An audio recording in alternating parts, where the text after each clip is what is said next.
Hello, everyone. Thank you for watching. This is Mike from the Pipe Doctor. My number is 516-348-6300. My office is based in Valley Stream, New York. And if this is your first time to our channel, checking out this video on the Testo 300 combustion analyzer. If you like it, I would really appreciate it if you give us a thumbs up and subscribe to the channel. And if you want to get post notifications when we post new content, new videos, which is I try to do it at least 3 to 5 times a week, you can hit that notification bell. Like I said, this video is going to be on the Testo 300 combustion analyzer. All right, so let's start with Testo.com. This is their website with the Testo 300 combustion analyzer. They have a little product launch video here. Feel free to check that out. I'm not going to waste your time playing that in this video. The advantages, according to Testo, is brilliance you can touch. I have to admit, the touch screen is a very nice touch. It is a relatively large display. You can, like a phone or a tablet, you can use your fingers to make larger or make bigger, to squeeze in and squeeze out. It's very nice. You can read it very well. The menus are pretty much self-explanatory. They're fast on, no more waiting. Well, that's not necessarily true.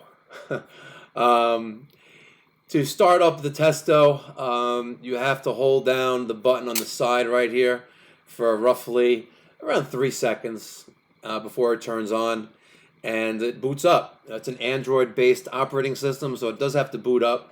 Now, they do say that if you push on the button real quick for like a split second when the system is on, it'll put it to sleep, to keeping it kind of like in standby mode. I particularly don't like that, and you'll see why when we do a hands-on review of this. So, paperwork was yesterday.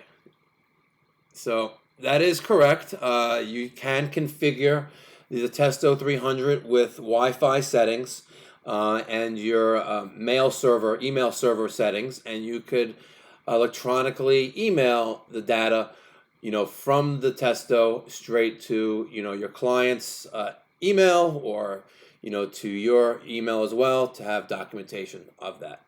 I happen to like using the wireless printer.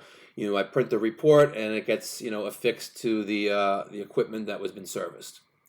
So it sends a report by wireless, correct, as long as you're connected to a wireless network. That works great. If not, no, it doesn't happen.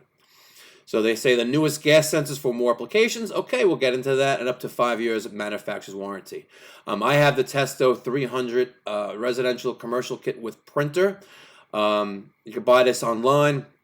I found them as low as almost a little under $1,800. The one without the printer is almost a little under $1,500. You'll see when I do a hands-on review that this is the one I have. The more expensive ones here, go into the couple thousand plus 3,000 range, and those do come with those 5-year warranty sensors. So there it is in their stock photo. You got a protected display, secure mounting. You have robust sensors, bolted housing. So that's just their website. Feel free to check this out. Let's get on to the hands-on of the Testo. Okay, let's go over the Testo 300. It comes in this nice, soft yet hard carrying case. Nice Testo logo on there. It's got the double zipper.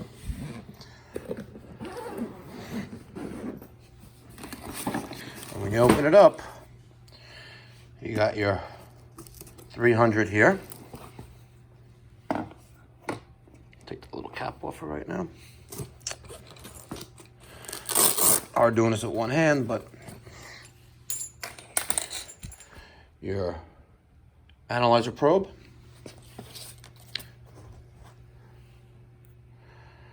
This screws into the flue, and you can hold the probe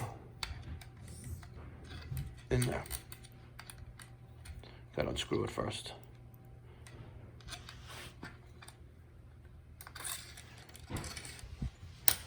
That. Inside this little zip compartment, I keep our service tags. You have the extra filters, little baggies that we print out the results on, USB charging cable and the manuals. Let's close this back up. You have the printer, extra paper is here, and the AC adapter. Turn that on. Let's fire up the Testo.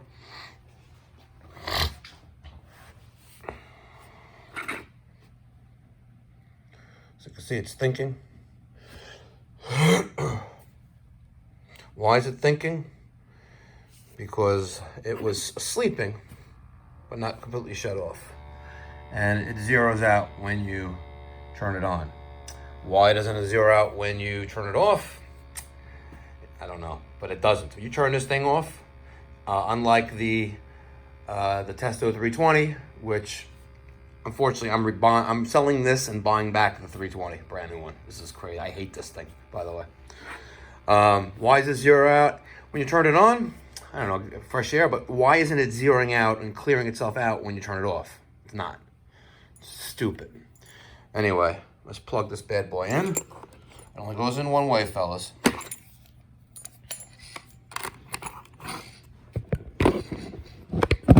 And that locks into place. All right, I was gonna do a combustion analysis on my boiler, but I've never done one on my boiler, which came with the house, and I don't have a hole drilled, and I don't have any of my tools with me here, so I'll just wing it this way. So it's on right now. We have flue gas analysis. Let's hit start. It says natural gas, starting up, right? Okay, let's turn the printer on, like that. And let's say we did an analysis, we press pause, right? And then we want to save, right? So that's that. Now I'm going to do draft. So I'm going to go up there, go to draft measurement, and it's going to press start, and it'll say zeroing needed. Please remove flue gas probe from the stack. Hit OK. OK. Zeroing out on top, done. OK, zeroing finished. Measurement will now begin. Let's press pause. Let's do save, right? Now, I'm assuming that's like clipboarding the data, like on the Testo 310, 320, what have you. So now let's print. So I'm gonna go there again, print values. And it says, please wait, please switch on printer, generating. And you can see, why is there such a long delay there? All right, so there's draft. Now I'm gonna go back to my flue gas analysis, switching, right? And let's print values. All right, again, it's slow. Look at this. Report creation error. Open printer failed. This is what I get all the time with this thing, right? This is supposed to be a Bluetooth printer. And this is what you get all the time, or it doesn't find the printer. So it couldn't find printer. So let's hit OK, right? Let's try it again. Let's go to print values, right? But it didn't print, the combustion analysis there. I had to go back to it, right? And now it's printing it, which is very stupid, right? Very, very stupid. So now I have this long report, with duplicated stuff. Why couldn't it print both together? Testo, very dumb. Want to know what's also very dumb with this thing? Right? Where is it? The charging port. Right? This is a brand new model. Brand new. Right? What's the most current USB connection? USB-C. Right? USB-C. Why are they still using that? The micro USB on this Testo 300. This is a very expensive piece of machinery. $2,000, retail list for this, but it sucks. It takes forever for it to print. Half the time it doesn't even realize it doesn't see the printer. The only thing that's good about the 300 is this cool case. That's it. That's the only thing good about this thing. So, guys, this will be up on our eBay page, and we're selling it. I already bought a brand new Testo 320 which I had one that's about 4 or 5 years old. I sold that on eBay. Some lucky guy got it for like $600, and let me tell you something. He was very, very happy. He's a plumber out in Massachusetts, and he couldn't really afford, the 900 that I was really selling it for. So he sent me a message. Listen, would you take $600? I was like, you know what? Why not? I'm buying the 300 anyway, which I thought I was gonna love, but it sucks. But I just went on Amazon. I just bought the new Testo 320, and I'm going back to simplicity. On the Testo 320, you do an analysis, you hit clipboard, right? The clipboard button, it saves the data. You go to the draft measurement, and you do your draft analysis with that. You clipboard it, you hit the print button, and it prints instantly. Instantly. The only thing that's nice about this is if you really want to sit there and type, on a little screen, customer's information on it, that's the only thing that's good with this. Other than that, it sucks. This is a very expensive piece of tool, which I think sucks. And Testo, you should be ashamed of yourselves. Any questions? Drop them down in the comment section down below. I'll be more than glad to answer them.